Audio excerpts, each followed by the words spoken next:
Disculpe, doctora, antes de comenzar con el tema, queríamos ver si hay la posibilidad de checar una preguntita de que vino en el examen, que tenemos duda.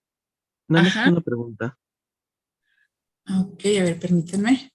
Déjenme nada más dejar la presentación para poder atenderles, ¿ok? En lo que se abre la presentación. Sí, dígame, ¿qué dice? Sí, mire, la pregunta era esta, dice, Mendelssohn y Stahl demostraron que en la replicación del ADN, las cadenas hijas constan de fragmentos de la cadena antigua y fragmentos de la nueva.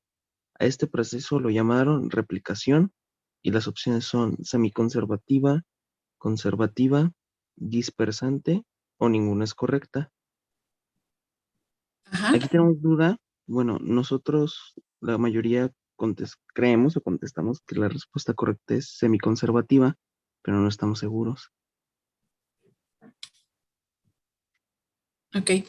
Um, otra vez, Mendelssohn y Stahl demostraron la replicación, la primera, la copia de la original. A ver, otra vez, porfa. ¿Sí? Sí, Mendelssohn y Stahl demostraron que en la replicación del ADN, las cadenas hijas constan de fragmentos de la cadena antigua y fragmentos de la nueva. A este proceso lo llamaron replicación. Ah, ya. Me dio las opciones, ¿verdad? Semiconservativa, dispersante y conservativa o ninguna. Es dispersante. ¿Es dispersante? Ujú. Sí, Ah, es ok, dispersante. de acuerdo. Muchas gracias, doctora. Sí. De nada, José. Recuerden que la dispersante, cuando veíamos la parte de, déjenme encender la cámara. Disculpen, pero ahora no ando maquillada. Ni modo. Levanté muy temprano. Pero a ver, la dispersante se caracterizaba porque tenía en la replicación precisamente fragmentos de cadena original y fragmentos de cadena nueva. Haz de cuenta, es la cadena uno y la cadena 2 que se van a hibridar, ¿no? Y que van a estar así pues unidas en una hélice. Pero tanto la cadena sentido como la cadena antisentido mantenían fragmentos de las cadenas originales y en la misma cadena tenían fragmentos nuevos. Entonces, eso era la dispersante. Semiconservativa es cuando tenemos la cadena original y sobre la cadena original se genera una nueva cadena complementaria. Eso es conservativa porque tiene, perdón, es semiconservativa porque tiene a la cadena madre original y tiene a la nueva cadena. Es decir, se está semiconservando la antigua. ¿Sí?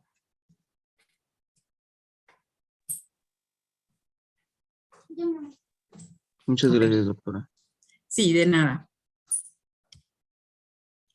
Bueno, a ver, creo que aquí ya admití a todos. Vamos a proyectar. Ah,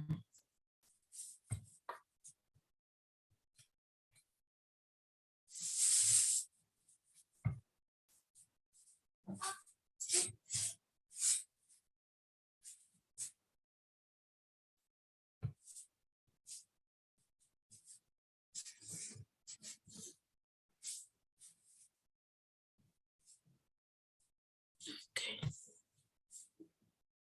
Bueno, entonces, vamos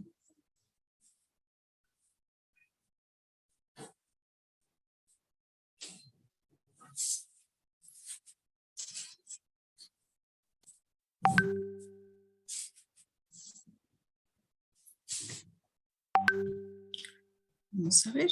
Fue la única en la que dijeron, ah, esta era la buena. ¿Sí? ¿Cómo les fue? Mande, doctora, es que se le cortó un poco. ¿Cómo les fue en su examen?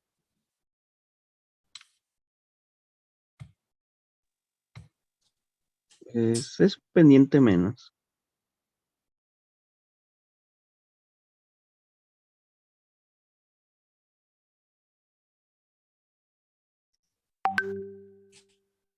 ¿Más o menos? ¿Sí me escuchan bien? ¿O casi no? Sí, déjenme traer el cable. Se le cortó un poquito, pero ya la escuchamos otra vez.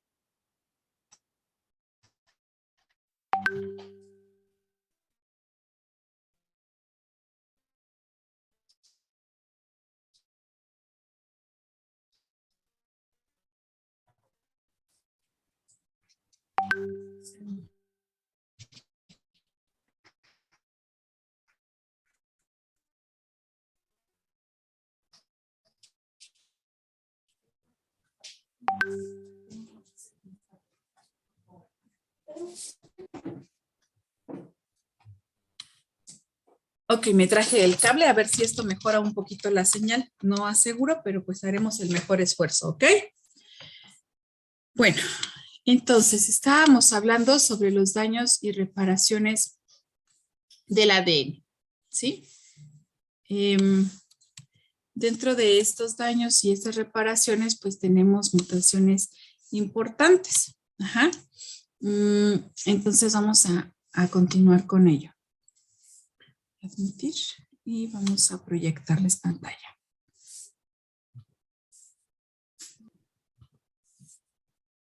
Ok, estamos viendo la pantalla, ¿verdad? Sí, doctor. Perfecto. Entonces, dentro de estos daños, sí, pues vamos a encontrar principalmente lo que son mutaciones. Ya mencionábamos en la clase anterior que estas mutaciones pueden originarse debido al ambiente y debido también a diferentes tipos de agentes que pueden afectar, pues a nivel ADN básicamente. Entonces vamos a tener mutaciones silenciosas, donde específicamente las mutaciones silenciosas son por codones sinónimos. Un codón sinónimo, esto es, sabemos entonces que en el código genético tenemos tripletes de bases nucleotídicas. Entonces, en esos tripletes, por ejemplo, adenina, timina, perdón, este no es correcto. Déjenme borrarlo. Ahí en el código genético tenemos todo excepto timina. ¿Sí? Permítanme. ¿Por qué? ¿Por qué no tenemos timina en el código genético? Porque la timina es una base nitrogenada del ADN y el Así uracilo es. del ARN. Y en el código genético estamos hablando de los codones que se van a traducir a proteína, ¿verdad? Por ejemplo, tenemos auge. Es el codón de inicio, ¿no? Siempre. Pero, ¿qué sucedería entonces si en lugar de tener auge, bueno, este siempre va a ser para metionina? Vamos a poner a otro. Adenina, uracilo, uracilo, ¿sí? Y luego que tengamos adenina, uracilo, pues guanina, por ejemplo. Y suponemos entonces que estos dos codones codifican para el mismo aminoácido, ¿sí? A estos dos codones se les denomina codones sinónimos porque nada más está cambiando en una de las bases y están generando pues al mismo aminoácido. Entonces, esa sería una forma de codón sinónimo. Un codón no sinónimo, pues serían aquellos en los cuales están codificando para diferentes aminoácidos. Bueno, entonces viendo esta parte en los genes, pues tenemos estos codones sinónimos y codones no sinónimos, en donde a veces, sí, los codones sinónimos nos pueden generar mutaciones silenciosas. Es decir, que por ejemplo, para E. coli, siempre va a ser, no sé, adenina, uracilo, uracilo, que me esté codificando, por ejemplo, para serina, no lo sé, ¿sí? Pero puede existir un cambio de base y ese cambio de base, pues, me puede estar generando también acerina. Y aquí existió, pues, una mutación silenciosa, ¿sí? Por cambio específico, pues, de una sola base. Entonces, podemos tener codones no sinónimos. Esos codones no sinónimos son cuando tenemos los antisentidos, donde generamos a un aminoácido distinto, ¿sí? Los no sentidos, donde tenemos principalmente codones de terminación, los codones de stop de la, pues sí, de paro de la traducción y los codones que se leen, principalmente estos son codones de terminación que han sido pues eliminados, ¿no? Entonces, atendiendo a ello, entonces vamos a tener estas mutaciones silenciosas, sin sentido o con cambio de sentido. Sin mutación, por ejemplo, tenemos aquí a nivel ADN un triplete, un codón, que este codón específicamente su RNA mensajero pues sería adenina, adenina, guanina, y este codón específico pues va a codificar para una lisina, ¿sí?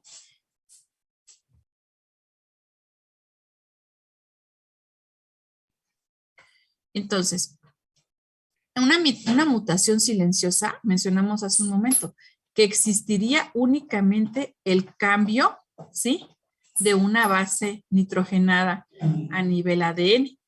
Este cambio a nivel ADN, pues obviamente va a tener una consecuencia a nivel RNA mensajero, en donde pues básicamente, ¿sí?, pues existirá también el correspondiente cambio de la base nucleotídica. Y codificará entonces para el aminoácido de lisina.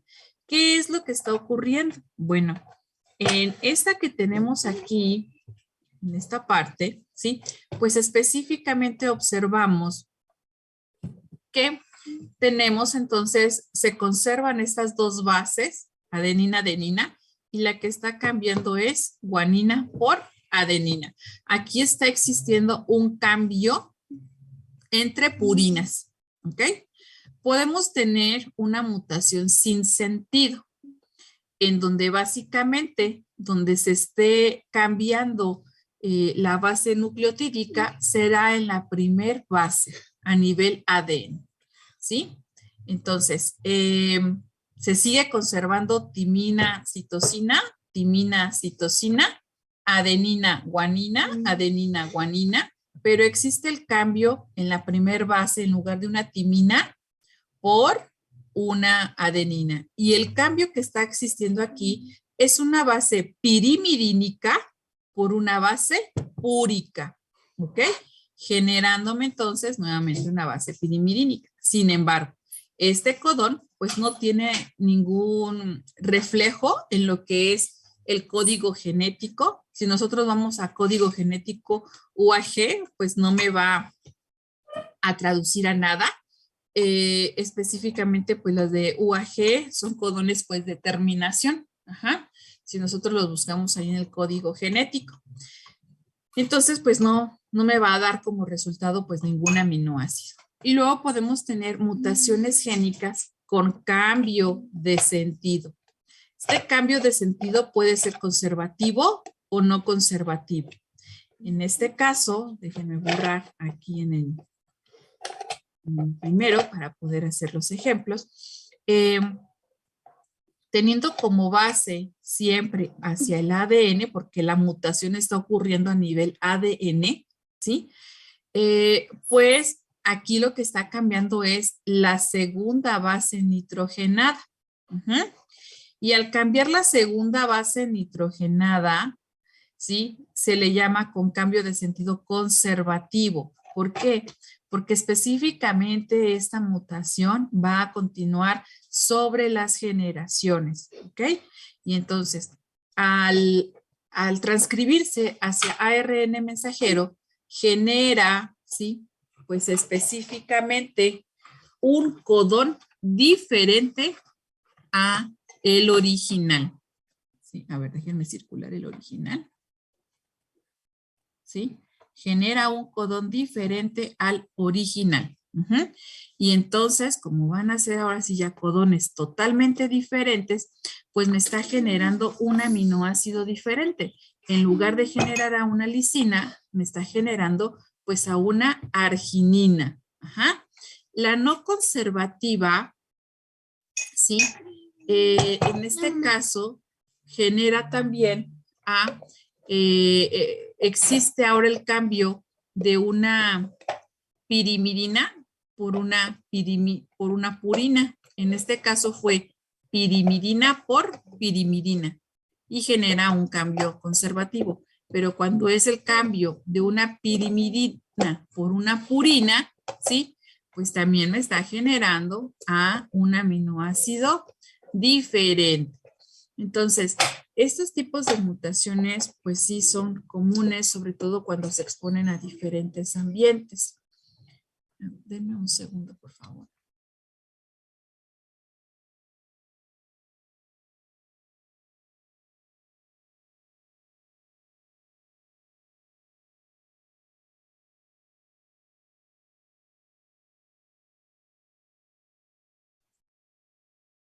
Ok, entonces, con base en ello, pues esas serían los tipos de mutaciones que estaríamos visualizando a nivel, o daños que están visualizados a nivel ADN por estos tipos de codones sinónimos y no sinónimos.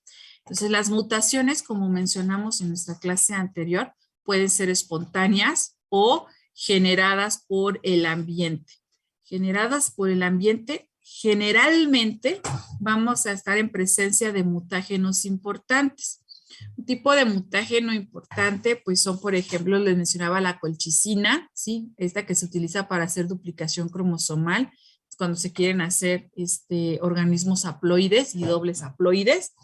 Esos organismos generalmente son utilizados en lo que es la ingeniería, el mejoramiento de variedades agronómicas, pero también se ve aplicado en lo que son los organismos como Saccharomyces cerevisiae, que pues es una levadura y que se utiliza como manera de modelo para poder hacer o para poder estudiar estos tipos de duplicación cromosomal.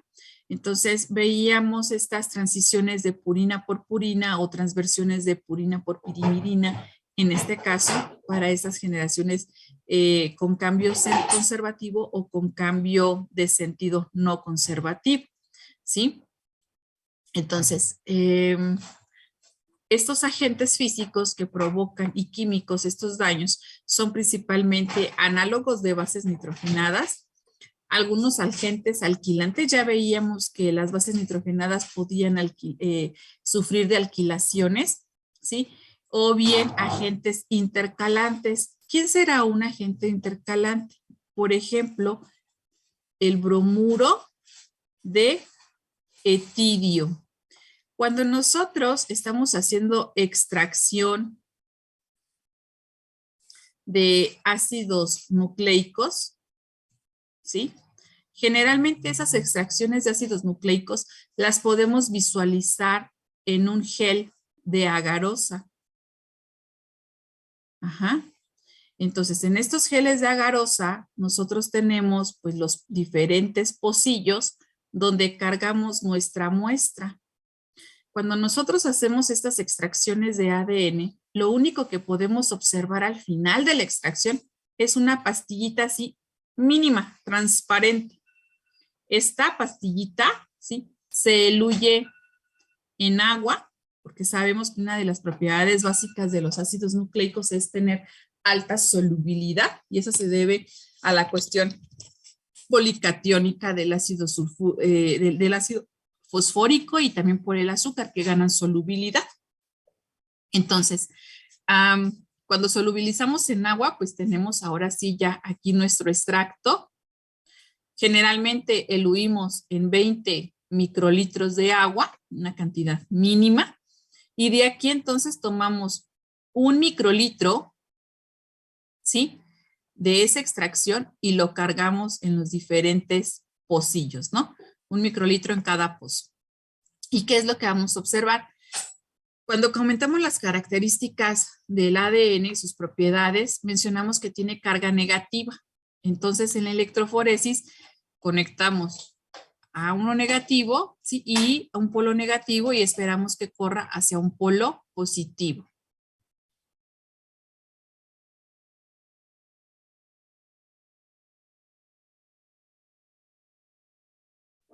Entonces, esto, pues van a decir, ok, sí, carga el microlitro, pero ¿y luego qué sucede? Pues sucede entonces que el gel de agarosa nosotros lo teñimos, ¿sí?, con bromuro de etidio. ¿Por qué lo teñimos? Bueno, Porque al momento en el que va a pasar el ADN, ¿sí? Sobre este gel, hagan de cuenta que este gel es una matriz, pues al final del día sí es una matriz, ¿sí? En donde pues básicamente va a pasar, ¿sí? Este ADN va a migrar, pero el momento en el que va migrando, el bromuro de tirio se va a ir intercalando, ¿sí? Entre el surco mayor y el surco menor de la doble hélice. Y el bromuro de tirio, ¿sí? Pues bueno, con V fluoresce. Y lo que nosotros podemos observar una vez que lo pasamos este gel a una UV, pues van a ser bandas de ADN. Propiamente, si yo digo, me voy al microscopio a ver el ADN, jamás lo voy a ver. Necesito un microscopio de alta resolución, y así casi lo puedo ver. La manera en cómo hacemos estos análisis es por espectro, ¿sí? Pero también los hacemos a través de estos geles de agarosa y utilizando esas propiedades del ADN que ya hemos visto en clase, y cuando sabemos entonces que pueden existir esos agentes intercalantes que pueden generar fluorescencia, ¿sí? Y que entonces se excitan con la luz UV y los podemos visualizar. Es la única manera en la cual lo podemos hacer. ¿Podemos cuantificar? Sí, podemos cuantificar a través de un espectrofotómetro, como ya veíamos, que específicamente absorben la luz a 260 los ácidos nucleicos, y en un nanodrop, ¿sí? Cargamos un microlitro y aquí nos hace específicamente la cantidad, nos puede generar la cantidad en masa que existe de ADN en un microlitro de extracción. Y es la manera en cómo podemos hacer pues esos tipos de cuantificaciones. Bueno, esos agentes intercalantes pues son muy utilizados sobre todo en esos tipos de extracciones de ácidos nucleicos, por lo cual siempre se nos pide traer guantes, ¿sí? De nitrilo, y pues bueno, siempre estar pues protegidos en todo momento. ¿Por qué? Porque si llegan a caer a nuestra piel, ¿sí? Pues la piel tiene células, las células tienen ADN, cada célula que compone nuestra piel, ¿sí? Entonces, aquí, pues pudiese, si estamos altamente expuestos o somos muy descuidados en los procedimientos, pues obviamente que pudiésemos estos agentes poder entrar a nuestras células y poderse pues intercalar, ¿no? Entonces, otros tipos de agentes físicos pues son la radiación UV. Por ahí yo les decía, no se hagan el hellish tan constantemente, porque con el hellish pues prácticamente las mantienen, ¿no? Ahí los dedos así en exposición a UV 20, 30 segundos, pero imaginen que yo me hago el hellish cada 3 días o cada semana, ¿sí? Porque ya no me gustó el color, pues voy a que me lo cambien, etc., ¿sí? O me gusta tomar baños de sol, pero en cámaras, ¿sí? Entonces, con radiaciones UV, pues, híjole, estoy exponiéndome, ¿no? Estoy excitando a mis células a que tengan un comportamiento diferente. El calor, sí, es otra manera entonces que puede generar también daños hacia el ADN y la radiación pues ionizante. Porque, bueno, volviendo a las estructuras básicas del ADN, pues sabemos las purinas, pirimidines, ¿sí? Y la formación de los nucleósidos y de las bases, y pues prácticamente la cuestión aquí, ¿sí? ¿En dónde pueden afectar? Las alquilaciones ocurren principalmente en las bases púricas y en las bases pirimidínicas. También son susceptibles a lo que son las metilaciones. Y esas metilaciones generalmente tienen cambios epigenéticos en diferentes ya, pues, generaciones. Entonces, los daños que puede sufrir el ADN son principalmente por unión covalente, ¿sí? Entre bases de la misma cadena. Esto es que dentro de la misma cadena pudiésemos encontrar una conexión entre las bases, ¿sí? Por la generación de grupos alquilo, ¿sí? Por ejemplo, si podemos tener, no sé, ahí un isopentilo, que esté alquilando a una base nitrogenada, rupturas de la cadena que se les denominan NICs. Estos NICs ya habíamos visto algo de ellos en clase. Permítanme estar la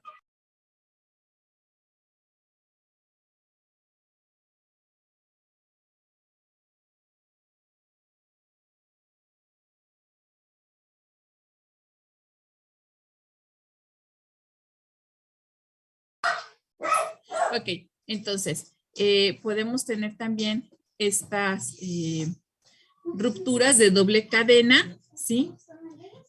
Donde podemos tener, pues prácticamente en la ruptura de la doble cadena, pérdida de bases nitrogenadas, o sea, eso se relaciona prácticamente con esta parte de pérdida de bases nitrogenadas. Pueden haber acciones de desaminación en las reacciones de los ácidos nucleicos y específicamente en las propiedades de las bases nitrogenadas, veíamos estas reacciones de desaminación que pudiesen pues ocurrir. Y pues bueno, cuando existe un mal apareamiento que le denominamos pues un mismatch, ¿no? Entonces en la desaminación ya veíamos desaminaciones que por ejemplo en la citosina al ocurrir la desaminación pues me generaba un uracilo por cambio de un grupo amino por un grupo cetónico, ¿sí? En el caso de la 5-metilcitosina, aquí podríamos primero metilar a la citosina, ¿sí? Y entonces, posteriormente, desaminarla para poder generar, ¿sí? A la timina. O en las purinas, ¿verdad? Que veíamos específicamente también estos cambios de grupos amino por grupos cetónicos y que esto era prácticamente una acción de transición. Un tipo de mutación transitoria, donde tenemos adenina, timina y que puede cambiar por guanina, citosina a nivel ADN. O bien la guanina, cuando en la guanina, ¿sí? Desaminamos y generamos xantina, ¿sí? Entonces, aquí, por ejemplo, existe un arresto, ¿sí? Celular, un arresto, pues prácticamente de la base nitrogenada, en donde podemos tener un arresto de guaninas por citosinas. Pueden existir también pérdida de bases nitrogenadas, a eso se le denomina depurinación, ¿sí? Entonces esta sería la pérdida espontánea específicamente pues de purinas. Y eso pues ocurre así de manera habitual, ¿no? En la célula humana, ¿sí? Se pierden aproximadamente de 2,000 a 10,000 purinas por célula por día. O sea que mientras yo estoy hablando ahorita, estoy perdiendo aquí purinas, ¿sí? Lo mismo ustedes escuchándome. Entonces, en E. coli, por ejemplo, la pérdida es de una purina por generación. Estamos hablando que aquí prácticamente la generación de E. coli o de células de E. coli es cada 2 horas. Ajá. Así la replicación completa de E. coli en su división celular, ¿sí? Pues estaríamos cada vez que se está dividiendo la célula, pues está generando una nueva generación, ¿no? Entonces, hablamos que en 2 horas, por ejemplo, en E. coli, pues ya tendríamos una generación. Y entonces sería una purina por generación, por genoma. Entonces aquí lo que estamos observando, pues prácticamente es la base nitrogenada y observamos cómo se pierde entonces esa purina. Y esa pues es de manera pues totalmente espontánea. El daño oxidativo, nosotros habíamos hablado también sobre daño oxidativo cuando estábamos visualizando las bases nitrogenadas y la construcción del ácido nucleico. Yo les decía que si ustedes comían constantemente carne, ¿sí? Asada o embutidos que son ricos en nitratos, pues esos nitratos lo que iban a generar principalmente eran, ¿cómo se llama?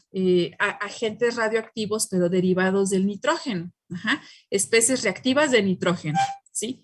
Especies reactivas de nitrógeno. Mientras que para el oxígeno se les conoce como especies reactivas de oxígeno. Ajá. Las EROS y las ERNs, ¿no? Entonces, de estas, pues tenemos mayoritariamente las especies reactivas de oxígeno, son los primeros agentes que entran a manera de señalización celular. ¿Por qué? Porque tenemos entonces peróxido de hidrógeno, hidroxilo y superóxido. Entonces, estos tres, ¿sí? En su mayoría, pues son agentes oxidantes. Ajá.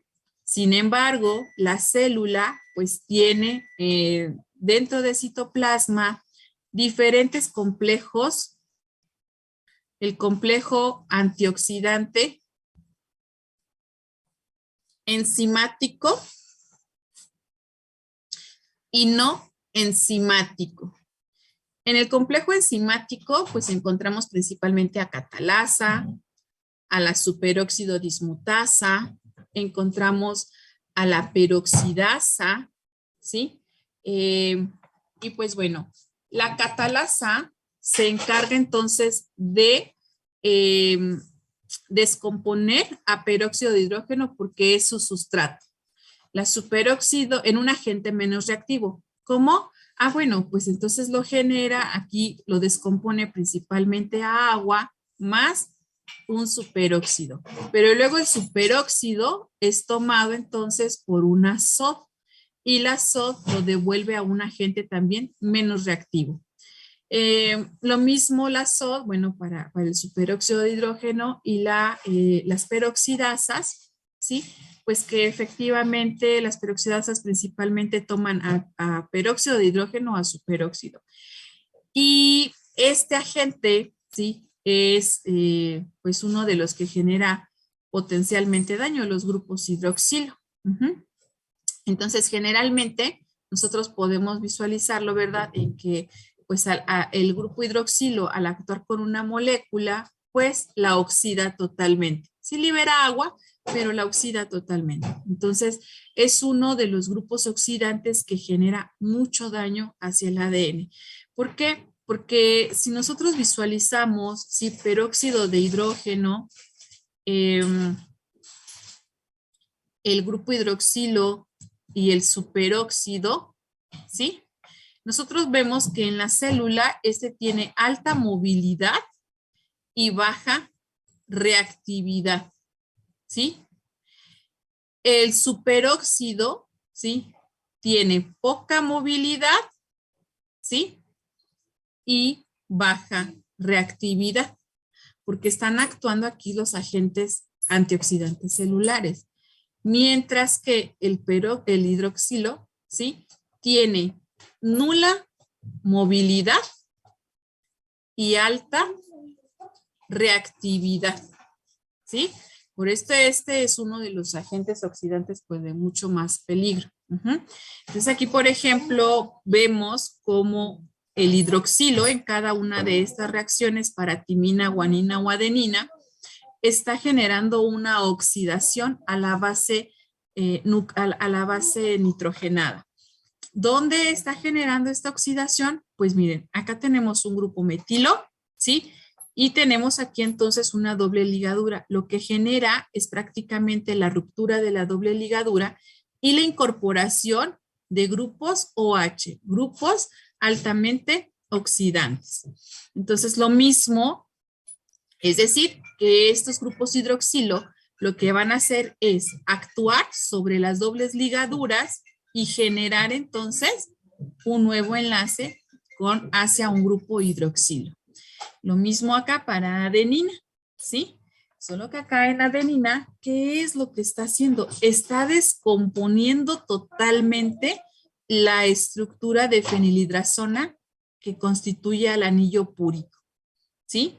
Entonces, aquí está existiendo una descomposición total de la base nitrogenada. Por eso el grupo hidroxilo es uno de los agentes oxidantes que es el que genera pues mucho más daño a nivel nucleotídico, a nivel pues obviamente ADN, ¿no? Y esos pues son principalmente generados pues por especies reactivas de oxígeno. Entonces, por eso hay que tener pues mucho cuidado con esto, con lo que consumimos y además consumir también constantemente antioxidantes, ¿no?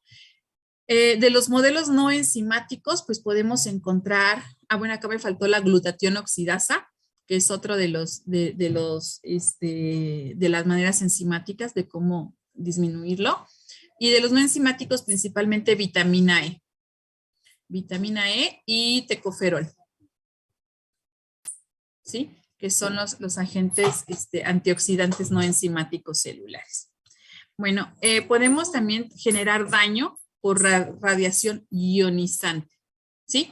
Esto significa la formación específicamente de moléculas que están altamente ionizadas y al estar altamente ionizadas se encuentran totalmente excitadas para poder, ¿sí? Reaccionar.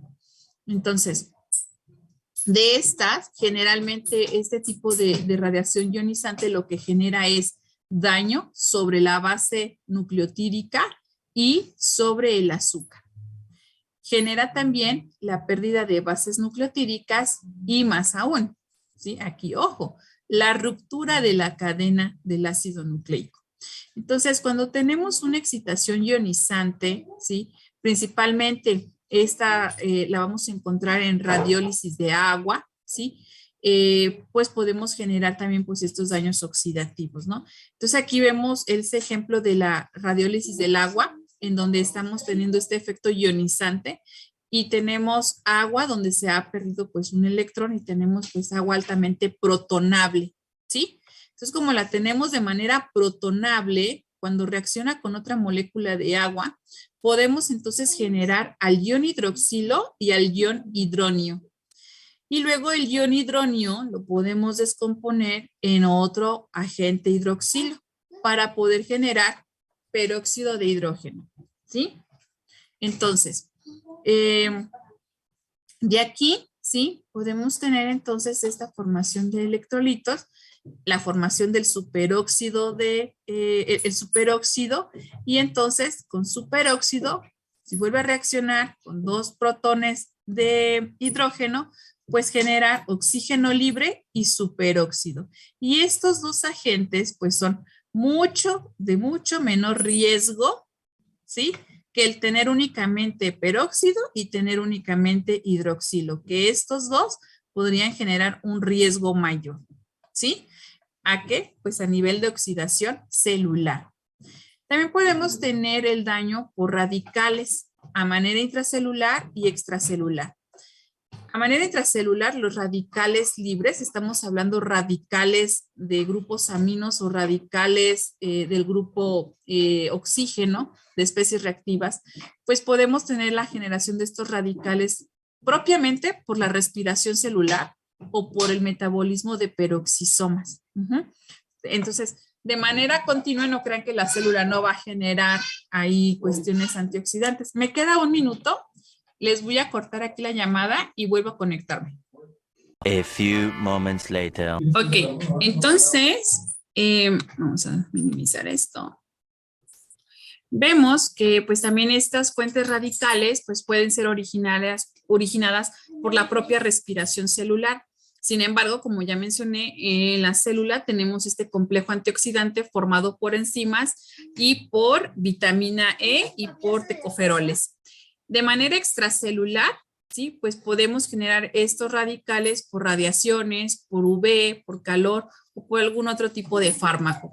En este caso, como ya mencionamos, pues esta es la defensa enzimática, la superóxido dismutasa, la glutatión oxidasa, catalasa, vitamina C, vitamina E, tocoferoles, flavonoides que tienen pues una actividad importante a manera de antioxidante, por eso es recomendable pues consumir alta cantidad de flavonoides.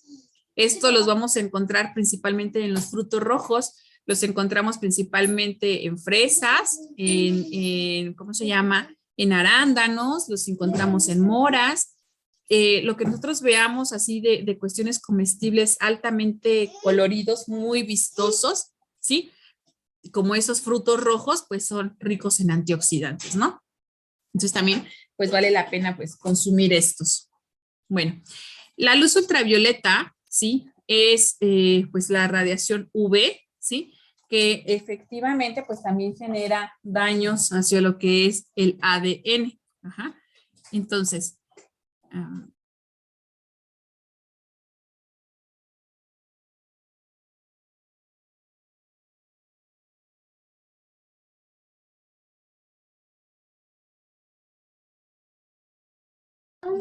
Entonces, esta radiación ultravioleta, ¿sí? Lo que va a generar pues son principalmente fotoproductos, es decir, dímeros de pirimidina. Entonces, cuando excitamos a una base nitrogenada, estamos favoreciendo la formación de estos dímeros.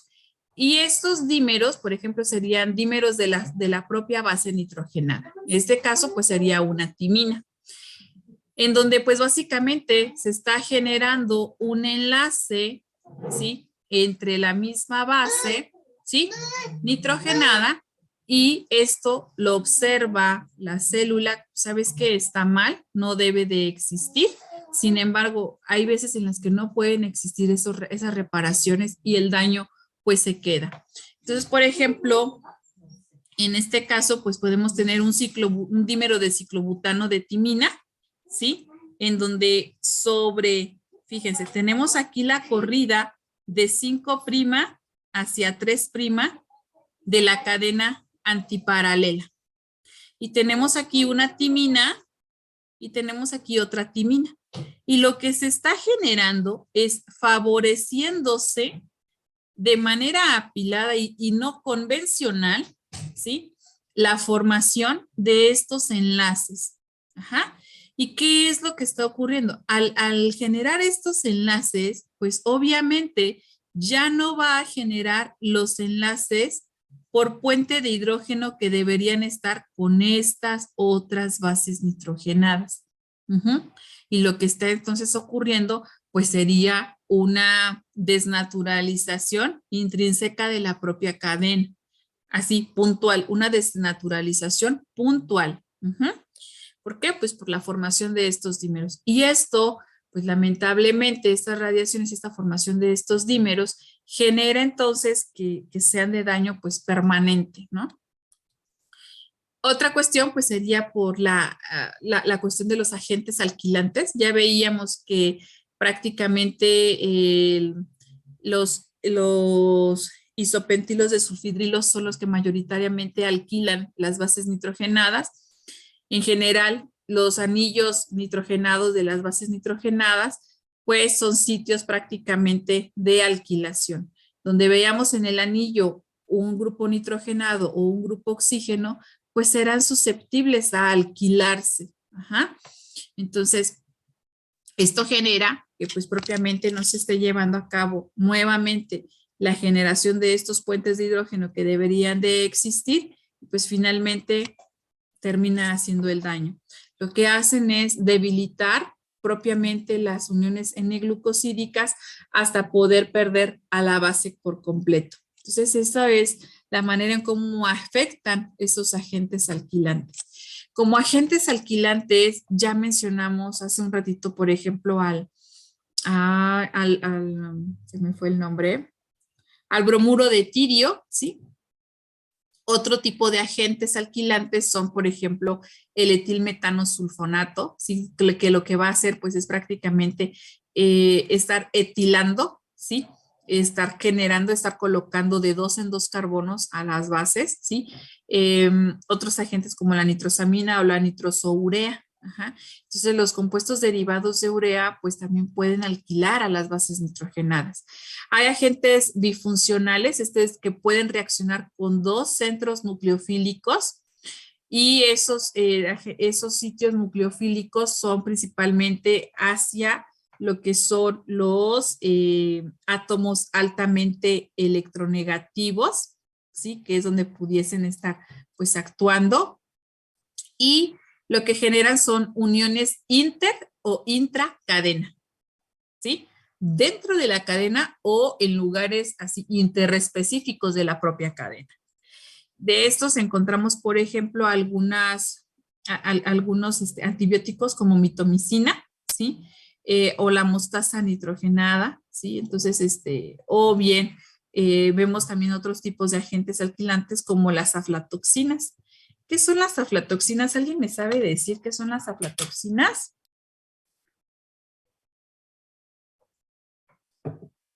Tienen el internet abierto. Échele un googlazo rápido a qué es una aflatoxina.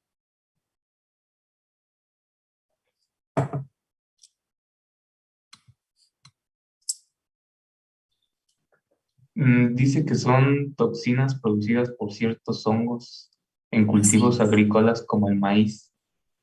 así es. Con esto no vayan a dejar de consumir el maíz, ni mucho menos, ¿eh? Eso les digo porque pues realizamos una investigación extensa al respecto, ¿sí? Las aflatoxinas efectivamente son generadas por Aspergillus niger, ¿sí? un tipo de hongo pues que daña efectivamente no solamente al maíz, a todos los cereales. Y se han encontrado, les digo, porque acá en México pues sí sí tenemos muy regulado la cuestión agronómica. Esto es la cuestión de que va del campo a su mesa, ¿no? Sin embargo, en el mundo, ¿sí? Pues existe alta contaminación, incluso esas aflatoxinas pueden llegar a generar o cáncer o la muerte. Ujú. O se les ha detectado pues, que tienen efecto específico hacia ellos. En efecto, son generadas por un hongo, toxinas generadas por un hongo, Aspergillus, y se da sobre todo en los diferentes tipos de cereales. Eso ocurre sobre todo cuando los cereales en grano todavía son almacenados y en esas condiciones se puede desfavorecer el control. Uh-huh. Entonces, los cereales para que se puedan almacenar deben de estar en condiciones totalmente secas, ¿sí? La humedad genera hongos, entonces, y genera que pues puedan aparecer este tipo de hongos, ¿no? Hay diversos estudios en donde se han incluso detectado aflatoxinas ya en los productos ya comestibles, ya listos para el consumo humano, como por ejemplo en cereales estos de caja, pero pues han sido diferentes, ¿no? O sea, este tipo también de agentes alquilantes, estas toxinas, pueden intercalarse entonces a nivel ADN y poder generar pues un tipo de daño como ya hemos mencionado, ¿no? Entonces nada más hay que tener pues sí cuidado con lo que nos exponemos, porque al final del día pues vamos a estar expuestos a todos, pero recuerden que el grado de exposición es lo que puede generar también ese daño. Uh-huh.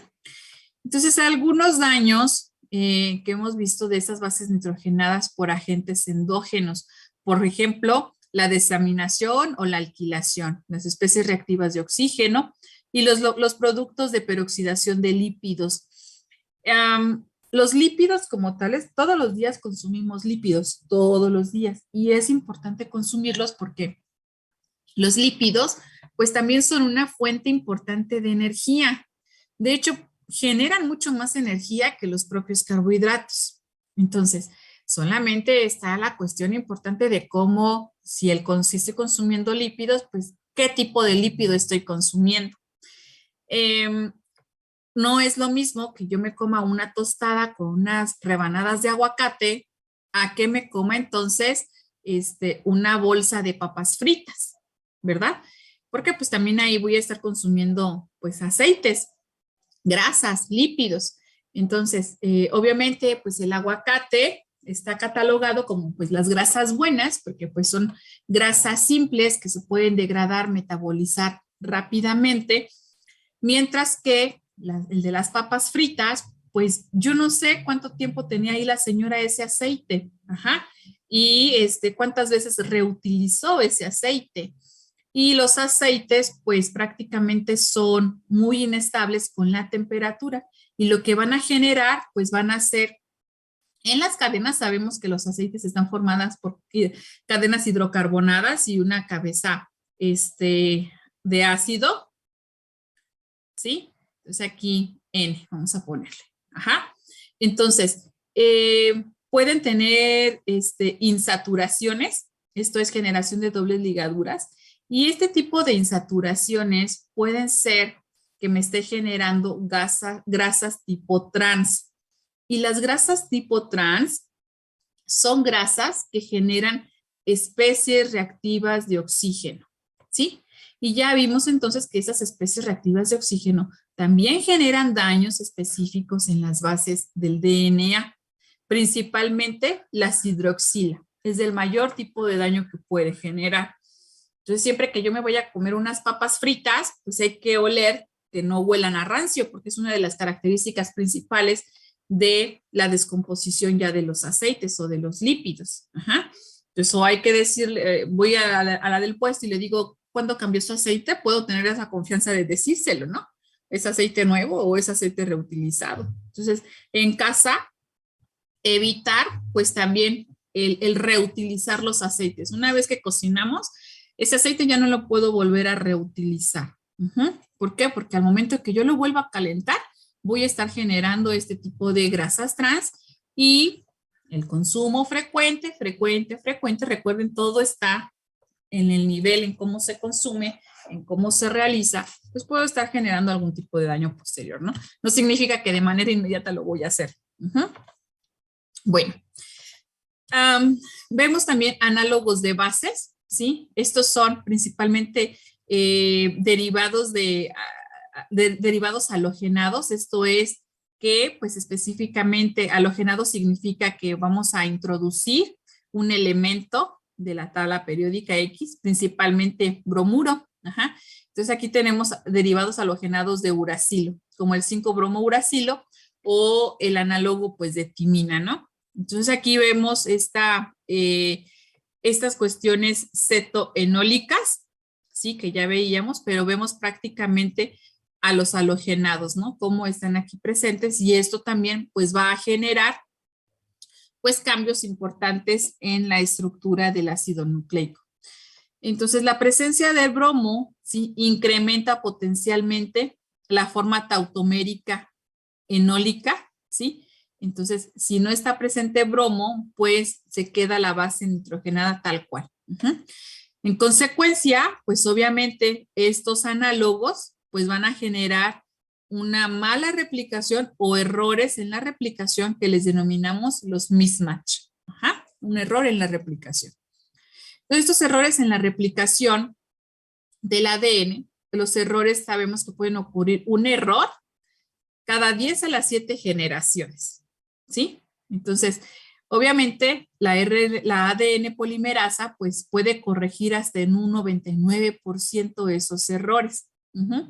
Sin embargo, pues, en el 1% que queda, existe una frecuencia real de mutación de 10 a la 9 o 10 a la 12 mutaciones por ese 1% que no fue reparado. Entonces, estos errores de la polimerasa también pueden ocurrir, en donde se pueden incorporar bases nucleotídicas erróneas, esto es, seleccionar un uracilo, ¿sí? Como nucleótido, ¿sí? Cambiar, por ejemplo, el sitio activo o las uniones fosfodiéster. La unión al nucleótido, los cambios al sitio activo o la unión fosfodiéster. La función correctora puede incluso también tener algún tipo de fallo, no siempre, ¿sí? Y el estar incorporando tautómeros de bases, una base por otra. Entonces aquí podemos encontrar también como parte de los errores de la RNA polimerasa, inserciones y deleciones de bases nitrogenadas. Esto es, principalmente en las secuencias repetidas cortas del ADN, donde podemos estar encontrando esos tipos de inserciones. Los cambios tautoméricos, pues ya mencionábamos, esos cambios tautoméricos por cuestiones cetoenólicas o amina-imida, en donde son principalmente arreglos transitorios, ¿sí? Y esos arreglos o estos rearreglos transitorios ocurren una vez cada 10 a las 5 veces. O sea, es poco común, ¿no? Que ocurre. Entonces se incorporan principalmente estos cambios transitorios durante los eventos de la replicación. Y de esa manera, pues pueden estar alterando pues las bases. Aquí vemos, por ejemplo, una adenina con una timina, ¿sí? En donde pues básicamente al existir este cambio tautomérico, pues en lugar de unir a una timina, está uniendo a una citosina. Lo mismo acá, el cambio púrico pirimidínico, ¿no? En donde, permítanme, tenemos el cambio de una citosina por una timina.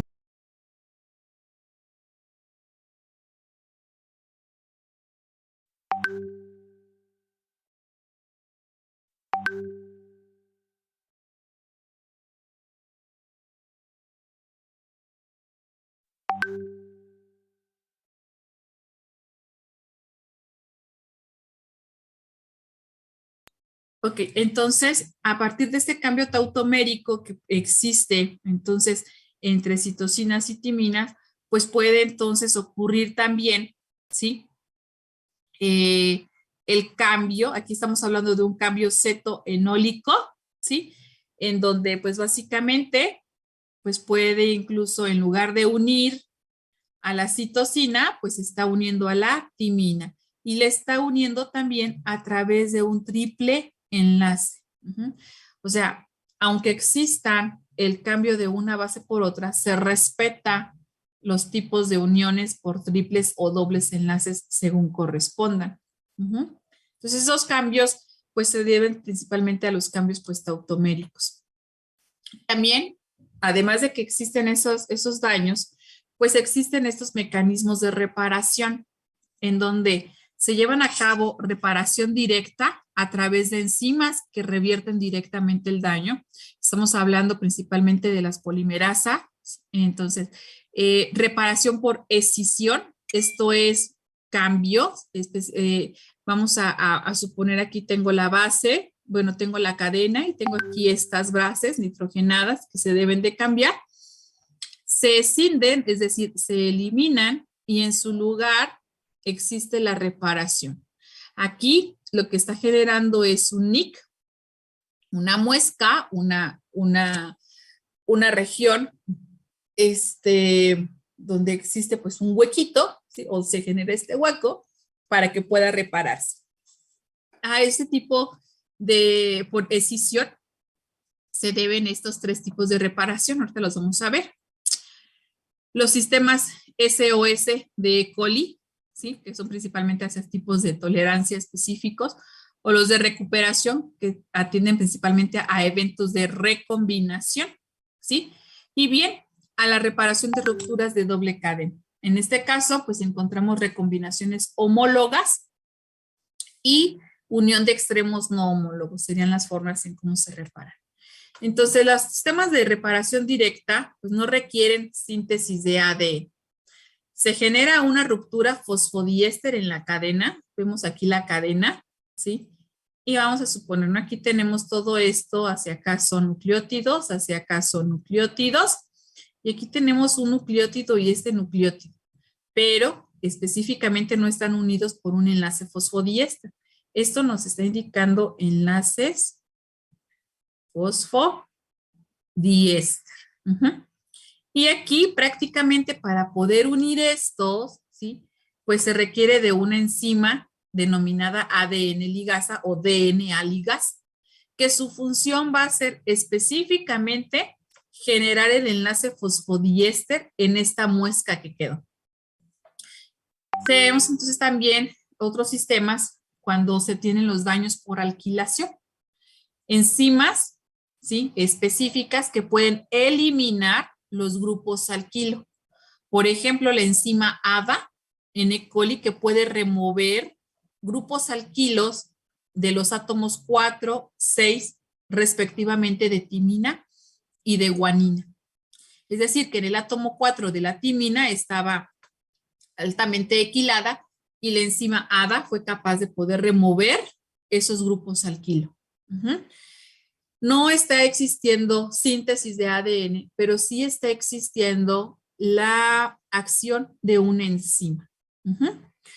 O los daños por alquilación, ¿verdad? Donde vemos específicamente a la enzima MGMT en humanos, remueve específicamente los grupos alquilo, ¿sí?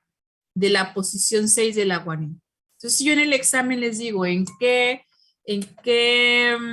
átomo se está alquilando la guanina o el daño de la guanina, ¿dónde está ocurriendo? Pues está ocurriendo en el átomo 6 de la guanina, ¿sí? Y estos daños pueden ser reparados por las enzimas ADA o por la enzima MGMT, ¿sí? Otro tipo de daño, ¿verdad? Que ya vimos son la formación de los dímeros de timina.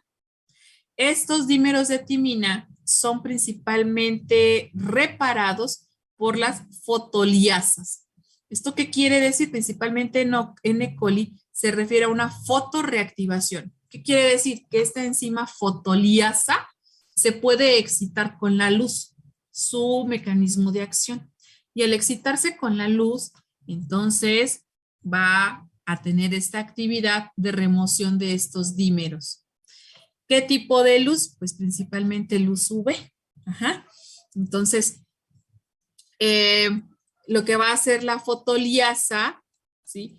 Pues va a ser prácticamente eliminar estos dímeros que ya habíamos mencionado hace un momento, que se podían formar entre la cadena, y al eliminar el dímero o el enlace dimérico que se está generando, pues va a dejar libre, ¿sí? Para poder generar los enlaces pues, por puentes de hidrógeno que eran los que originalmente se encontraban, ¿no?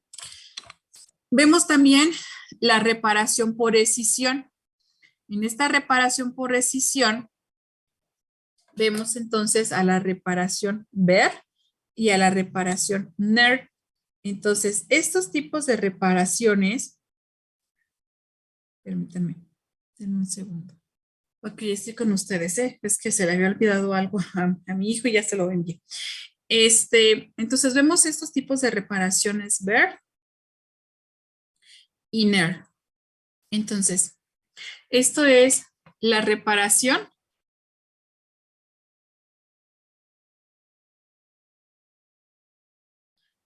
por escisión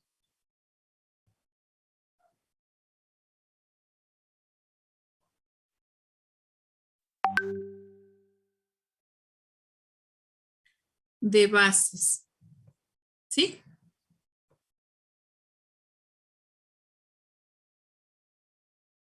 Y esta es la reparación por escisión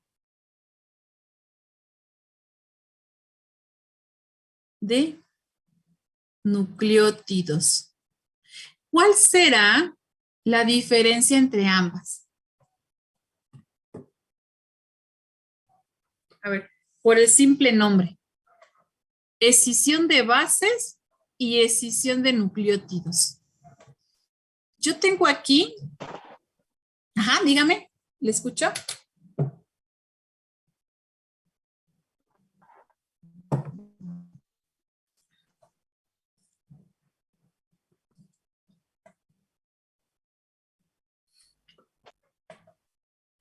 Por ejemplo, en esta que es la de Ver. Tengo una cadena 5', 3' de ADN. Y esta cadena, obviamente, esta parte lineal indica pues los enlaces fosfodiéster. Y tengo estas que estoy colocando aquí, que pues son las bases nitrogenadas. ¿Sí? Y me dice, remoción, ¿sí? De la base dañada. Voy a suponer que esta es la base dañada. ¿Sí? Y lo único que estoy haciendo es cambiando una base dañada por una base no dañada. Escisión quiere decir eliminar, ajá, o quitar. Y esto es decir que el haber es una remoción específica, ¿sí? O sea que no va a ir sobre cualquier tipo de base. Va a ir exclusivamente sobre la base dañada. Entonces, para seguir con el ejemplo, tengo entonces la reparación NER. Voy de 5' hacia 3'. Tengo aquí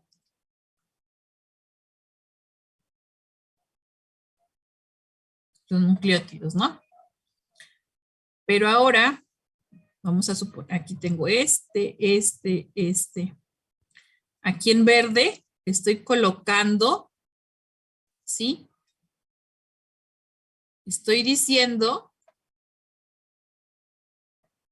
¿sí? Pues que aquí cada uno de este es un nucleótido, este es otro nucleótido y que aquí tenemos entonces los enlaces fosfodiéster.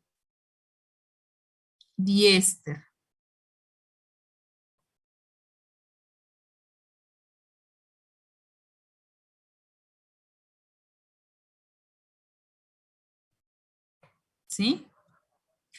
Y en la NER me está diciendo que lo que voy a remover es al nucleótido completo. Voy a suponer que este es el nucleótido dañado. Y digo que este, pues es el nucleótido completo porque tengo a la base, tengo al azúcar y tengo al grupo fosfato. Estos tipos de daños, ¿sí? En la reparación de daños, existe una distorsión en la doble hélice. Pero estos, a diferencia de la reparación Ver, no son específicos. Ajá. Entonces, donde visualice una distorsión en hélice, pues puede actuar la reparación NER. Va a eliminar al nucleótido dañado y va a colocar en su lugar a un nucleótido correcto. ¿Cuál sería más efectiva de las dos? Desde mi punto de vista sería la Ver. ¿Por qué? Porque estoy removiendo única y exclusivamente la base y es de forma específica. Ajá. Se sigue quedando el esqueleto fosfodiéster, ¿sí? Con el azúcar. Y lo único que haré será la remoción. Mientras que de este otro lado, se tiene que quitar por completo, ¿sí? Al nucleótido. Y además, ¿sí? Pues es no específico. Eso también hay que considerarlo. Entonces, la Ver cómo actúa. Ahorita ya dimos un ejemplo, ¿no? La manera en la cual actúa es necesario una enzima que se llama DNA. Dígame, Ismael. Disculpe, doctora, es que ya no alcancé a ver. Se retiraba más bien se modificaba el nucleótido o el nucleócido. Nucleótido. Ah, gracias. Sí, de nada. Sí, porque acá en la NER se está quitando, acuérdense que el nucleótido es la base nitrogenada más el azúcar más el grupo fosfato. Esto Sí, es por eso me surgió la el duda. nucleótido. Ajá. Entonces, este nucleótido es el que se está removiendo de aquí. ¿Sale? Bueno, Sí, gracias. de nada. En la reparación por escisión de bases, ¿sí? Actúa principalmente una DNA glicosilasa. Y estas son pues altamente específicas en reconocer los daños que están existiendo entre la unión glucosídica que existe entre las bases nitrogenada y el azúcar. Por eso, ¿sí? Sucede que en la Ver únicamente se esté haciendo el cambio de la base, porque no está existiendo una buena unión glucosídica. Recuerden que esos tipos de enlaces son N-glucosídicos. Y por tanto, ¿sí? Estamos entonces ante esta acción de esta enzima. Las enzimas son altamente específicas por su sustrato y en este caso el sustrato pues es el daño en la unión glucosídica. Reconoce ese daño, ¿sí? Aquí lo podemos ver. Vamos siguiéndolo paso a paso, ¿sí? Entonces esto es 1, estas dos es 1, ¿sí? Reconoce el daño, aquí vemos en negro a la base nitrogenada. La DNA glicosilasa específica reconoce esta mala unión entre la base y el azúcar, remueve a la base nitrogenada, únicamente está removiendo a la base nitrogenada. Aquí sigue existiendo el azúcar y el grupo fosfato. Entonces el azúcar está en espera de que se una a una nueva base nitrogenada, ¿sí? Entonces, este sitio que queda aquí es reconocido por una AP endonucleasa. hacia el extremo 5'. Esta AP, ¿sí? Vamos a ponerla aquí más grande para que se vea.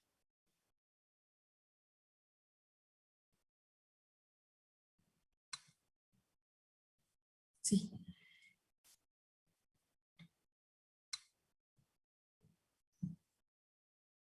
Que se llama apurina, aporimenesciclina endonucleasa, por eso se abrevia como AP, porque es una apurina apirimiciclina, ¿sí? Endonucleasa, ¿sí? Lo que va a hacer es, déjenme quitar esta imagen para hacerla más pequeña, ¿sí? Va a generar una ruptura. La ADN glucosilasa pues únicamente removió a la base nitrogenada, pero la AP va a generar una muesca en el citoesqueleto, en el esqueleto fosfatídico, ¿sí? Y entonces, por acción de una fosfodiesterasa, ¿sí? Vemos por qué esta endonucleasa pues va a tener esta ruptura en esta parte. Se genera entonces, a través de esta fosfodiesterasa, la escisión, ¿sí? De los siguientes 3 nucleótidos. 1, 2, 3. Sí, 1, 2, 3. ¿Con qué finalidad? Con la finalidad de que entre la DNA polimerasa y repare esta parte, ¿sí? ¿Cómo lo va a reparar? Pues introduciendo a los nucleótidos correspondientes que van a complementar a esta cadena. Y finalmente, por acción de una ligasa, ¿sí? Se une por completo, ¿sí?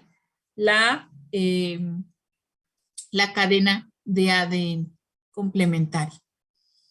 Entonces, esas reparaciones VER son reparaciones en donde pues básicamente sí se elimina a la base nitrogenada dañada, pero necesita de la acción de enzimas, porque específicamente pues la DNA polimerasa llega y lo que va a hacer pues es pues polimerizar, ¿no?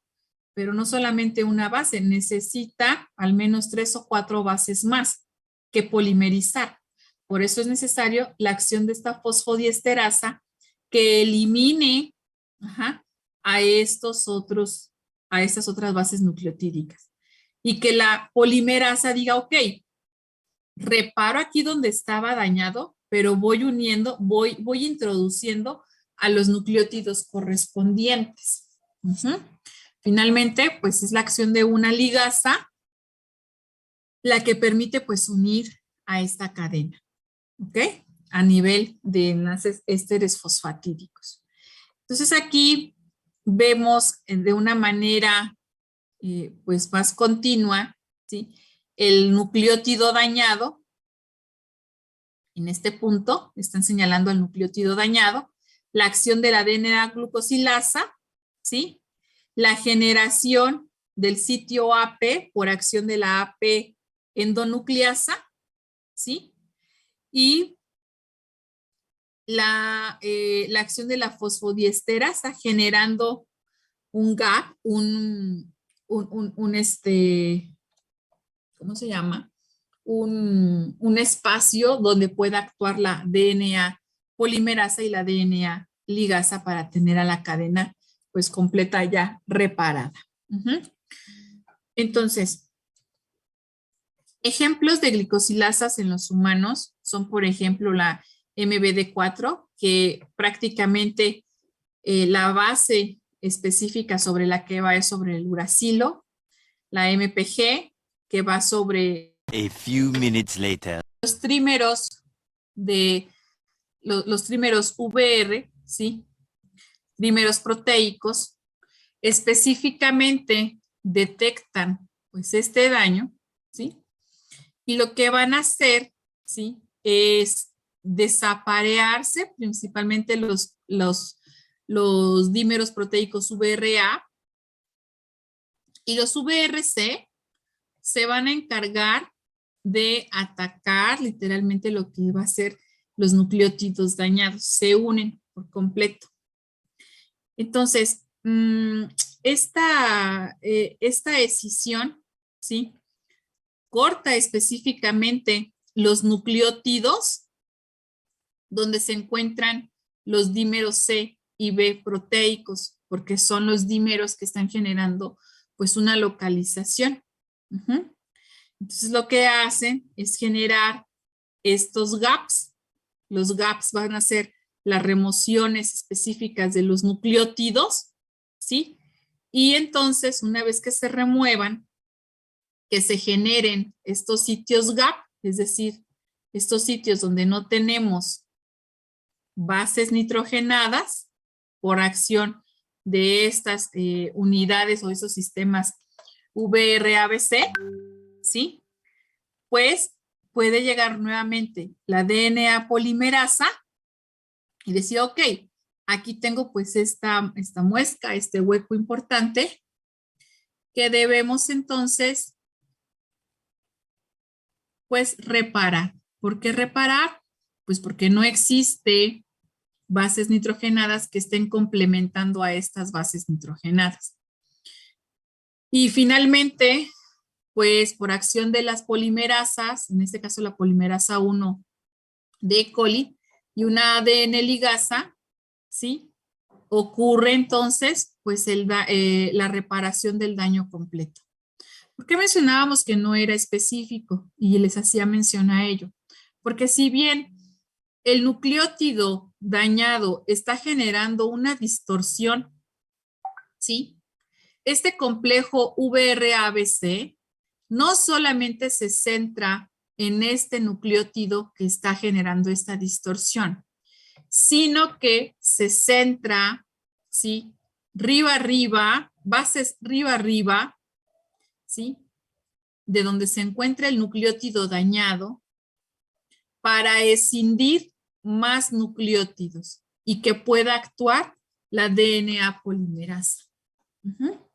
Entonces, eso sería pues, prácticamente una de las diferencias que están ocurriendo, ¿sí?, entre una y otro tipo de mecanismo. Entonces, vemos aquí la comparación NER y BER, ¿no? En donde en BER encontramos a la base nitrogenada. Primero existe la acción de una glicosilasa. En el caso de NER no existe acción glicosilasa. Directamente estos complejos proteicos, ¿sí?, en los cuales están siendo pues también estos complejos TFH2 con ATP y demás, tienen una que es una acción helicasa para separar por los puentes de hidrógeno, ¿sí?, y poder llevar a cabo la remoción completa.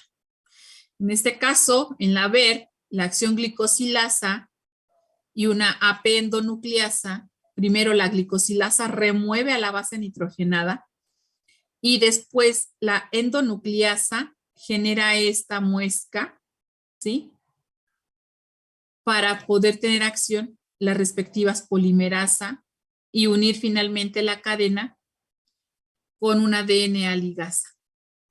Esto último, pues se repite acá también en lo que es la NER, solo que en la NER, en el principio, al inicio, no necesita de una glicosilasa, ¿sí? Estos complejos ABC reconocen directamente el nucleótido dañado, se posicionan, ¿sí?, río arriba de este nucleótido dañado y con la acción helicasa que uno de los factores tiene, eliminan o remueven los puentes de hidrógeno. Entonces, en este caso, el factor XPF en eucariotas remueve todos estos nucleótidos dañados, bueno, esta sección de nucleótidos donde va el nucleótido dañado, ¿sí? Es una acción endonucleasa. Y entonces la reparación ocurre pues con una polimerasa, subunidad delta, epsilon, ¿sí? Y una acción ligasa. Para poder entonces tener en rojo, como podemos ahí observar, la reparación completa de la cadena. Y luego tenemos también la reparación mismatch, ¿sí? En este caso, esta atiende principalmente la reparación por los errores de la replicación. Estos son errores post-replicación. Y estos errores post-replicación no permiten que existan apareamientos entre las cadenas. Es una reparación que requiere corregir a la nueva cadena. No es mutagénico el cambio que esté existiendo. Es una reparación en la cual la cadena nueva pues no se sintetizó de manera adecuada, hubo ahí bases que no tenían que estar, que generaron un mal apareamiento y que la RNA polimerasa es capaz pues de remover y colocar a los verdaderos, ¿no? O a las bases reales que tendrían que estar apareándose. En este caso existe la distinción entre las cadenas hijas y las parentales. En las E. coli, por ejemplo, la metilación del DNA, pues esta metilación puede ocurrir de manera post-replicación. Y lo que genera entonces es un retardo, ¿sí? En los apareamientos. Otras veces, ¿sí? En otros organismos, pues pueden ser otro tipo de señales. En E. coli es la metilación lo que está indicando que está existiendo un mal apareamiento y que por lo tanto debe de repararse, debe de eliminarse esa base y debe de entrar la base correcta a través de la función de la DNA polimerasa. Esta reparación mismatch, ¿sí? Generalmente puede reducir errores de replicación de hasta 10 a la 10 pares de bases por replicación. El mecanismo es el siguiente.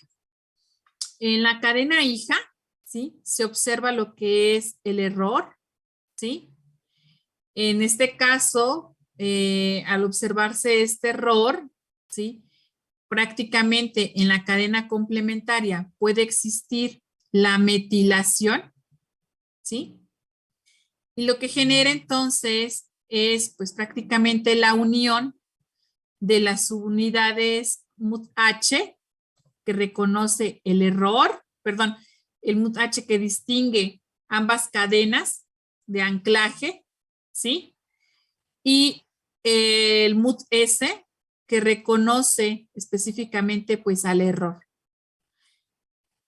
Aquí vemos entonces estos dos tipos de genes que codifican para proteínas MUT-S, L y H respectivamente, que lo que están generando pues van principalmente metilaciones diferenciales. En este caso S, ¿sí? O la proteína derivada del gen MUT-S, reconoce a la base de la cadena hija que no debe de estar, ¿sí? Que está errónea. Y H lo que está haciendo es metilando a la cadena complementaria para poder permitir entonces la acción de reparación. En este caso, la proteína derivada del gen L, del gen MUT-L, ¿sí?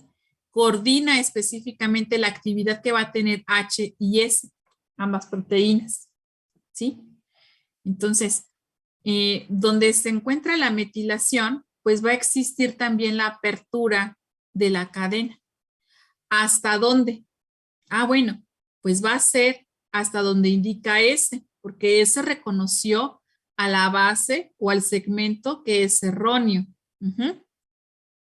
Y entonces lo que va a hacer es que van a tener entonces por acción de una endonucleasa, la remoción, ¿sí?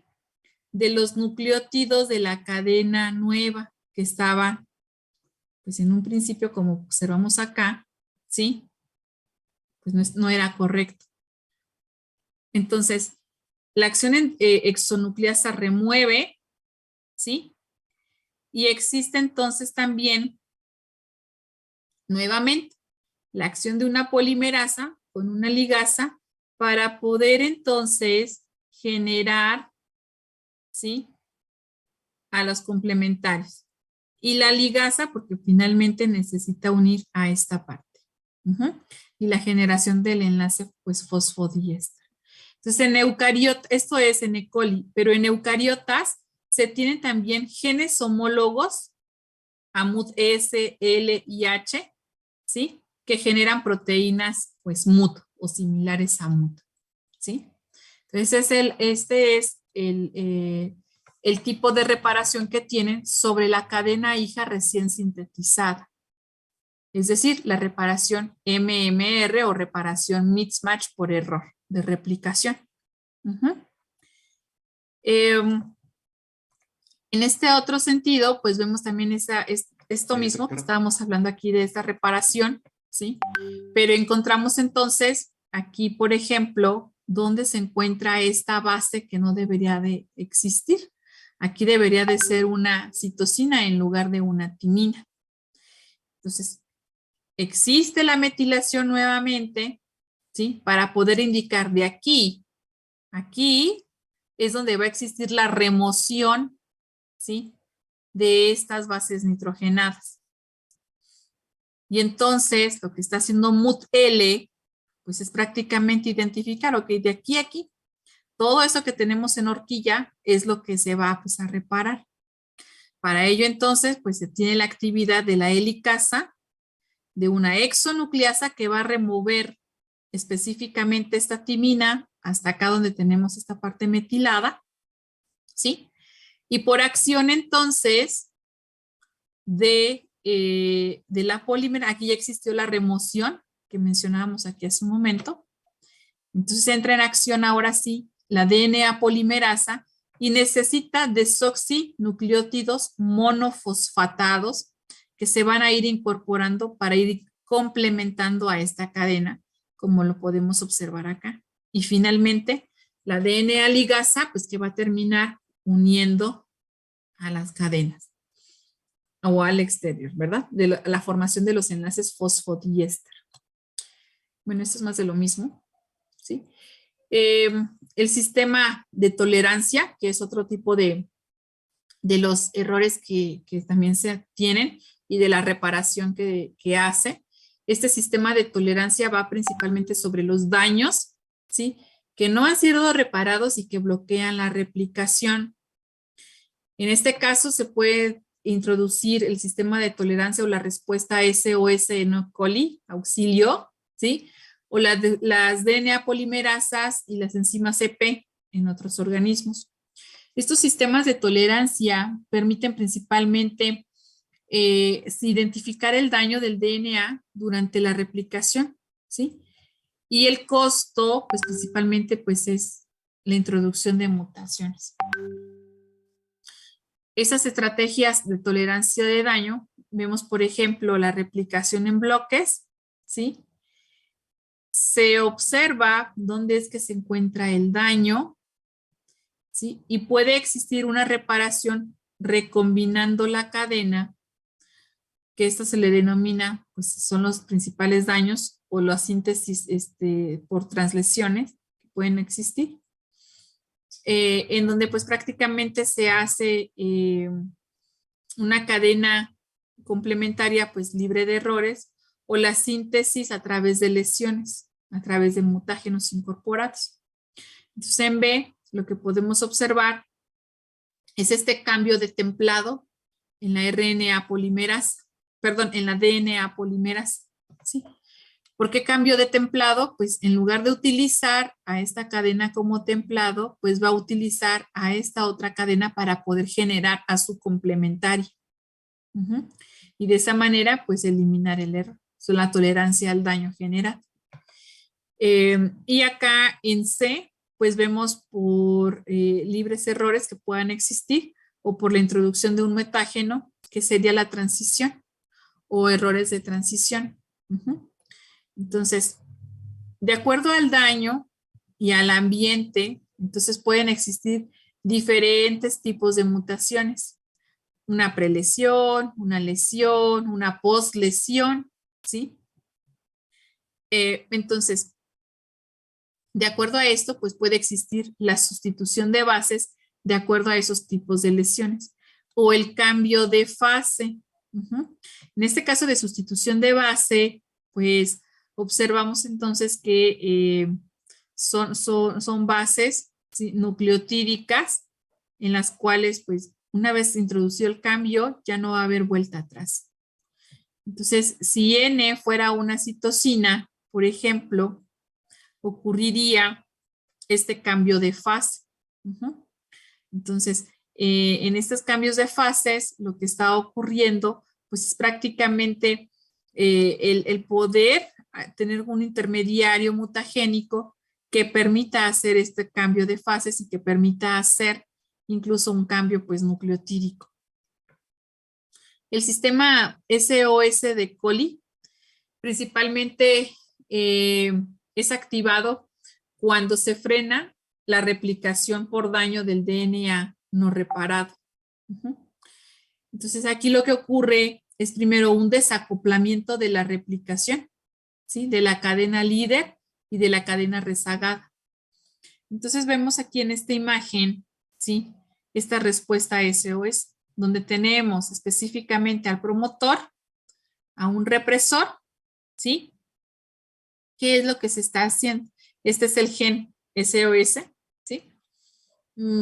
Cuando se observa lo que es el ADN dañado o cuando se sensa el DNA dañado, pues entonces este represor lo que va a hacer es terminar con la replicación en ese momento, ¿sí?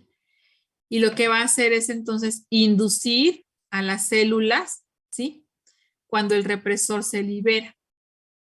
Entonces la síntesis de estos represores pues actúan, ¿sí?, a nivel promotor, liberan y pueden generar entonces lo que es la reparación del DNA. Para ello se necesita entonces una proteína, la proteína REC-A. Estas proteínas REC-A lo que van a hacer es unirse al DNA. Tienen acción proteasa, ¿sí?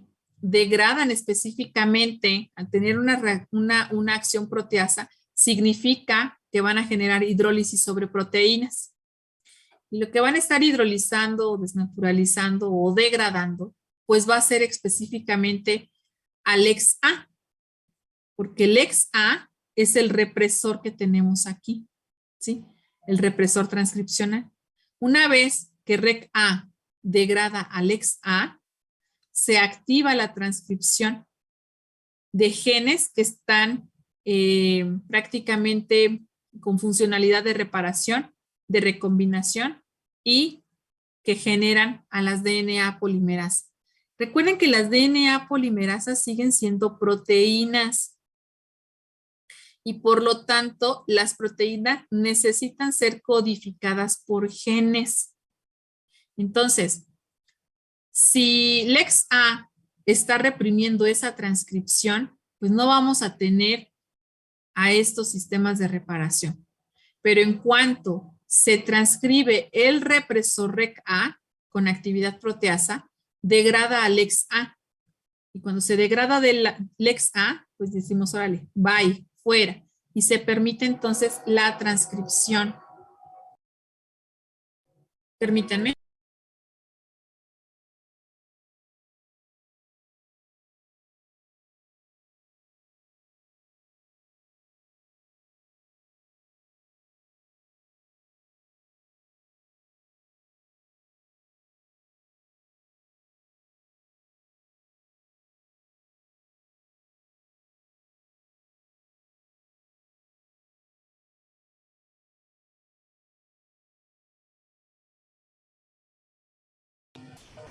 Listo. Entonces, se facilita la transcripción de estos genes que van a ir en cuestión de la reparación, recombinación y formación de DNAs polimerasas. Entonces, este sistema SOS de coli pues es Es fantástico, ¿no? En la cuestión de reparación. Bueno, es sobre lo mismo, ¿sí? En este caso, la DNA POL, ¿sí? Es un modelo de reinicio de la replicación de acuerdo a lo que veíamos específicamente con este sistema, pues, SOS. Entonces, esas son para las polimerasas, ahí no me detengo tanto. Y vemos también otro tipo de reparación, ¿sí? Que es la unión de extremos, ¿sí? No homólogos. En este caso, este tipo de mecanismo, pues atiende específicamente a la reparación de rupturas en la doble cadena, por sus siglas en inglés DSB, ¿sí? Atiende también a la reparación por unión de extremos con poca o nula homología, es decir, donde no existen apareamientos. Y en eucariotas, apareamientos entre bases nitrogenadas. Y en eucariotas, ¿sí? El principal tipo de reparación que se da es por DSB, es decir, reparación de rupturas de doble cadena. Y este tipo de reparación de unión de extremos no homólogos lo podemos encontrar en ambos tipos de organismos, eucariotas y procariotas. ¿Cómo actúa este mecanismo NEG o de unión de extremos no homólogos? ¿Sí? Por sus siglas en inglés, ¿sí? NHJ. Bueno, primero que nada, pues reconoce los extremos, ¿sí? Donde pues no existe esa homología, ¿sí? Entonces, aquí también actúan complejos proteicos. Esos complejos proteicos son principalmente KU, ¿sí? Es un heterodímero que tiene un peso de 70 daltons y 80 daltons, por eso KU70 y KU80, ¿sí? Y estos generalmente forman una estructura en forma pues de anillo. Aquí vemos estos dos que son los KU, ¿sí? Entonces, ¿qué es lo que van a hacer? Pues estos sistemas KU se van a unir específicamente a los extremos donde existe la sinapsis o donde no existe complementariedad de bases. Si nosotros podemos observar, pues aquí tenemos esta parte donde no tenemos ahí nada, ¿sí? Y tenemos que hacer esa reparación, o la célula tiene que hacer esa reparación. Entonces entran en acción estos complejos, reconocen estos extremos y entonces, ¿sí? Estos tipos de complejos posicionan en estos extremos y lo que van a favorecer, pues es la unión de otros complejos proteicos que van a favorecer el procesamiento de los nucleótidos que deben de ir aquí y de los nucleótidos que deben de ir aquí para la formación de la cadena completa y finalizando entonces pues con una ligación de los enlaces pues fosfodiéster en las cadenas. Estos tipos de procesamientos pues en la sinapsis, por ejemplo, se requieren de dos extremos, como los que estábamos viendo acá. Requiere de proteínas KU y de proteínas PK unidas a DNA. Entonces, el procesamiento terminal, pues prácticamente es antecedido por proteínas RAD50, que pueden tener esta acción, ¿verdad?, de actividad exonucleasa, actividad endo y actividad exonucleasa.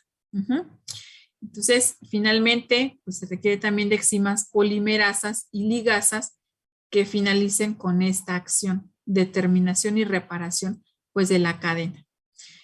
En este caso, la acción ligasa se encuentra asociada principalmente a los complejos XRCC4, los cuales los podemos observar aquí, estos tipos de complejos. Si se dan cuenta, cada uno de estos son complejos proteicos, ¿sí? Entonces, estos complejos proteicos, pero tienen actividades específicas. En este caso, el complejo XRCC4 tiene actividad DNA ligasa. El complejo Lig4, ¿sí? Pues va a tener actividad de unión de nucleótidos, ¿sí? Entonces, pues vemos aquí esas actividades importantes, pero por complejos proteicos. Entonces, lo que se está generando, ¿sí? Pues es cuando se observa la ruptura de la doble cadena, la DSB, podemos observar acá, es reconocida por los complejos Ku7080 y los complejos proteicos pKDNA, ¿sí? Se unen estos otros complejos de CRCC4, ¿sí? Para que se pueda llevar a cabo de manera adecuada la polimerización y la ligación. Y de esa manera generar, ¿sí? Pues la nueva cadena ya sin daños o la reparación del daño, ¿sí? Entonces, hasta aquí le vamos a dejar el día de hoy, ¿sí? Con esos tipos de complejos que ya vimos. De hecho, pues ya terminamos esta parte de este tipo de, las siguientes diapositivas era repetir lo mismo. Y pues bueno, les comparto esta presentación. De un momento, déjenme cerrarla. Esta no la tienen, me parece. Y a ver en el chat.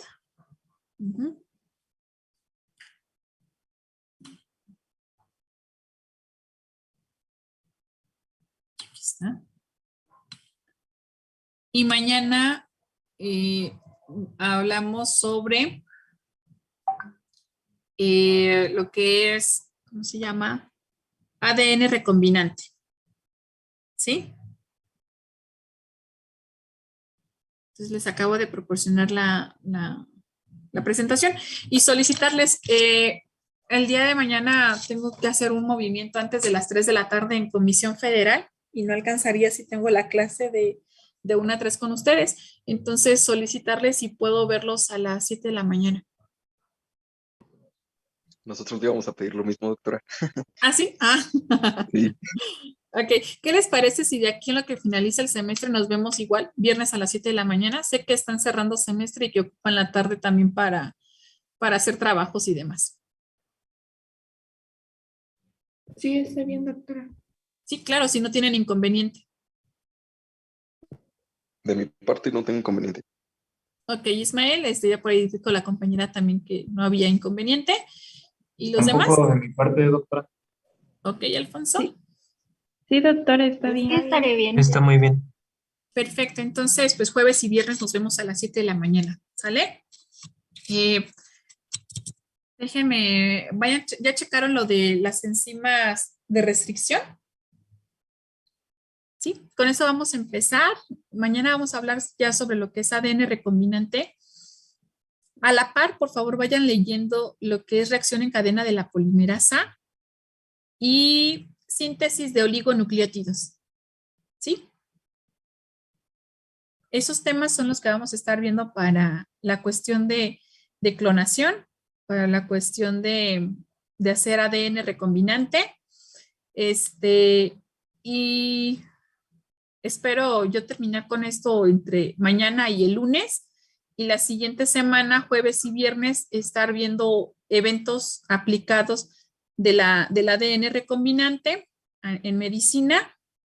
Y nos faltaría ver lo de oncogenes, porque ya terminamos de ver todo lo que es reparación del daño de ADN, regulación de los procesos de replicación, transcripción, traducción, y nos falta únicamente pues las aplicaciones netas del ADN recombinante que forman parte de la biología molecular. ¿Sí? Sí, doctora, está bien. Bueno, está muy bien entonces, chicos, pues nos vemos el día de mañana a las 7. Descansen, lindo día. Bye, bye. Gracias, doctora, igualmente. Gracias, buen Entonces, día. gracias. Gracias, doctora. Gracias, hasta luego. Bye, bye.